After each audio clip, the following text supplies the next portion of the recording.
नमस्कार, मैं उत्कर्ष कुमार। कहा जाता है कि जिसके घर शीशे के होते हैं वो दूसरों के घरों पर पत्थर नहीं मारा करते, लेकिन अपने आप को विदुषी विद्वान की अग्रणी श्रेणी में मानी जाने वाली पत्रकार अंजना ओम कश्यप को ये समझ नहीं आया।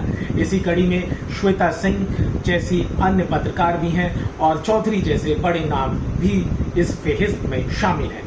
अब इन लोगों को ये नहीं समझ में आता कि वो भी किसी शिक्षक से पढ़कर ही इस मुकाम पर आया होगा या आई होगी, और शिक्षकों से उलझना, चाहे प्रोफेसर हो या टीचर हो या प्राइवेट इंस्टीट्यूट्स के मालिक, ये कहीं से भी सही नहीं है। किसी भी शिक्षक को दो कौड़ी का कहना कहीं से भी जायज नहीं है। निश्चित तौर पर यह अंजना ओम कश्यप की अपनी हताशा है, निराशा है, क्योंकि पब्लिक प्लेस पर ग्राउंड रिपोर्टिंग करने की उसकी औकात नहीं रह गई है।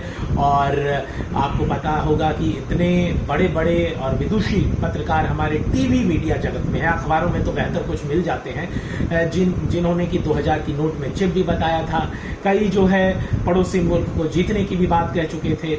और अंजना ने अब शिक्षकों से उलझ लिया। हालांकि इस बात में, इस मुद्दे में कोई दो राय नहीं है कि शिक्षा माफिया हैं और इसे खत्म करना चाहिए। वैसे ही मीडिया माफिया भी हैं।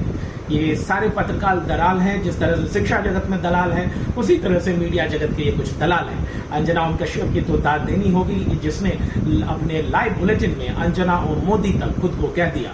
और आपने आज तक किसी हिस्ट्री, किसी आर्ट्स, लिटरेचर, हिंदी हो, संस्कृत हो, इंग्लिश हो, इन लिटरेचरों में अलंकार जरूर पढ़ा होगा, लेकिन जिस अलंकार का उपयोग करते हुए अंजना ने झाल मुढ़ी को महिमा मंडित किया और रिपोर्टिंग की, उसे देखकर निश्चित तौर पर एक कुत्ते को और इंसान दोनों को ही ऐसी महिला पर तरस आ जाएगा। अब ऐसी महिला निश्चित तौर पर कहेगी कि महिला होने का जो है हमें धिक्कारा जा रहा है, हम महिला है, महिला सम्मान नहीं किया जा रहा है। तो ऐसे ही पत्रकारों को मेरी सलाह है कि जिस तरह से राबड़ी देवी, ममता बनर्जी जैसी कई महिला नेत्रियों को धिक्कारा गया है सत्तारूढ़ पार्टी की तरफ से, तो उस पर भी रिपोर्टिंग बननी चाहिए। जब नीट की पेपर लीक होती है तो एक बुलेटिन आता नहीं है, लेकिन ध्यान भटकाने के लिए वो पहुंच जाती है शिक्षकों को गाली देने और उनको औकात बताने। जनता ने उन्हें लगातार ट्रोल करके उसकी औकात बता दी है। बाकी अन्य खबरों के लिए जुड़े हमारे साथ। आप देख रहे हैं न्यूज ट्रायल भारत और इलेक्शन एक्सप्रेस को सब्सक्राइब करें। मैं आपका होस्ट उत्कर्ष कुमार।